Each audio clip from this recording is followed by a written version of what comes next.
আজকে যে ভিডিওটা নিয়ে এসেছি আশা করি আপনারা এই ভিডিওটা দেখার পর অবশ্যই বাসায় ট্রাই করবেন, কারণ এই রকম একটা রেসিপি না খেয়ে কিন্তু কোনোভাবেই থাকা যায় না। আসসালামু আলাইকুম, আশা করি সবাই ভালো আছেন, সুস্থ আছেন। তো আজকে নিয়ে এসেছি খুবই মজাদার একটা রেসিপি। আমার তো এই রেসিপির নাম শুনলেই জিভে জল চলে আসে। তো কথা আর বাড়াবো না, সরাসরি চলে যাচ্ছি রান্নায়। তো ফার্স্টে আমি একটা নিয়ে নিয়েছি নোনা ইলিশ। আস্তে একটা নোনা ইলিশ নিয়ে নিয়েছি। এটা আমি মাঝখান থেকে কেটে এটা টুকরো করে নিব।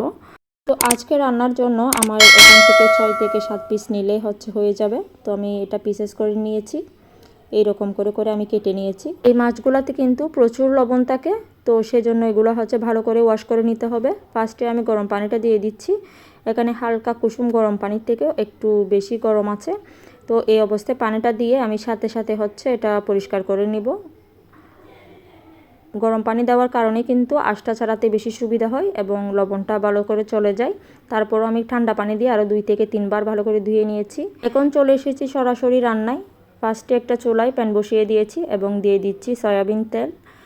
তো এই তেলটা একটু পরিমাণে বেশিই দিতে হবে, কারণ শুটকি জাতীয় যে কোনো কিছু রান্না করতে কিন্তু তেলের পরিমাণটা একটু বেশি দিলে টেস্ট কিন্তু ভালো হয়। তারপর দিয়েছি রসুন কুচি। রসুন কুচিটা আমি হালকা বাদামি রং করে ভেজে নিব। তো এই তো হালকা বাদামি রং করে ভাজার পরে আমি এখানে দিয়ে দিচ্ছি 2টা মিডিয়াম সাইজের পেঁয়াজ। পেঁয়াজটাকেও ভালো করে তেলের সাথে ভেজে নিতে হবে। 1.5-2 মিনিটের মতো ভেজে নিলেই হবে। ভালো করে ভেজে নেওয়ার পর এখানে মশলা অ্যাড করে দিচ্ছি। 1 চামচ দিয়ে দিচ্ছি মরিচের গুঁড়া, 1/2 চামচ হলুদের গুঁড়া, 1 চামচ দিয়ে দিচ্ছি ধনিয়া গুঁড়া এবং পরিমাণ মতো লবণ। লবণটা আমি কিন্তু কমিয়ে দিচ্ছি, কারণ এমনিতেই নোনা ইলিশ কিন্তু লবণাক্ত থাকে, সেজন্য এটা বুঝে দিতে হবে। ফার্স্টে কিন্তু তেলের সাথে মশলাগুলো ভালো করে কষিয়ে নিচ্ছি এই 1-2 মিনিটের মতো। তারপর আমি এখানে পানি অ্যাড করব। এই তো হালকা একটু পানি অ্যাড করে দিচ্ছি।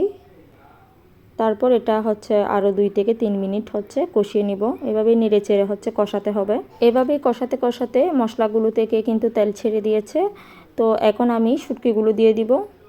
শুটকিগুলো দিয়ে আবারও ভালো করে নেড়ে চেড়ে নিব। আসলে আমার এই শুটকি জাতীয় খাবার অনেক বেশি ভালো লাগে। তো যারা শুটকি লাভার আছেন তারা কিন্তু চাইলে কমেন্ট করে জানাতে পারেন। তো আজকে আমি শুটকির সাথে 2টা ছোটো ছোটো বেগুন কেটে দিয়েছি। বেগুন দিলে শুটকির টেস্ট আমার কাছে আরও বেশি ভালো লাগে। একটা টমেটো কেটে দিয়েছি। তারপর এগুলো ভালো করে নেড়ে ছেড়ে মশলার সাথে ভালো করে সবজিগুলো এবং শুটকিগুলো মিশিয়ে নিচ্ছি। 2-3 মিনিট আমি কিন্তু এভাবে কষিয়ে নিব। এখানে কিন্তু আমি এই পর্যন্ত কোনো পানি ব্যবহার করিনি। তারপর 2-3 মিনিট পর আমি অল্প করে পানি অ্যাড করে দিচ্ছি। তারপর আমি এটা একেবারে 5 থেকে 6 মিনিট রান্না করব ঢাকনা বন্ধ করে। 6 থেকে 7 মিনিট পর আমি দেখছি এর অবস্থাটা কীরকম। এই তো মাশাআল্লাহ, এটা একেবারেই রেডি খাওয়ার জন্য। এখন শুধু আমি জাস্ট একটু ফ্লেভারের জন্য 3-4টা কাঁচামরিচ দিয়ে দিচ্ছি। তারপর এটা গরম গরম ভাতের সাথে জাস্ট ওয়াও একটা খাবার, কি আর বলবো। যারা তো শুটকি লাভার আছেন তাদের কাছে অবশ্যই ভালো লাগবে এই রেসিপিটা। এই ধরনের রেসিপিগুলো যখনই রান্না করি তখন কিন্তু আমি একটু ভাত বেশি খাই। আশা করি আমার ভিউয়ার্সদের মধ্যে আমার মতো শুটকি লাভার অনেকেই আছেন। তো কারা কারা শুটকি পছন্দ করেন খেতে, চাইলে কিন্তু কমেন্ট করে জানাতে পারেন। তো আমি আপনাদেরকে একটু পরিবেশন করে দেখাচ্ছি। আসলে কিন্তু শুটকি জাতীয় যে কোনো খাবারই আমার অনেক পছন্দের। তো সবাই ভালো থাকবেন, সুস্থ থাকবেন। আমার আজকের ভিডিওটি এই পর্যন্ত। তো নেক্সট কোনো ভিডিও নিয়ে ইনশাল্লাহ আবারও হাজির হব। সেই পর্যন্ত সবাই আমার জন্য দোয়া রাখবেন। আল্লাহ হাফেজ, আসসালামু আলাইকুম।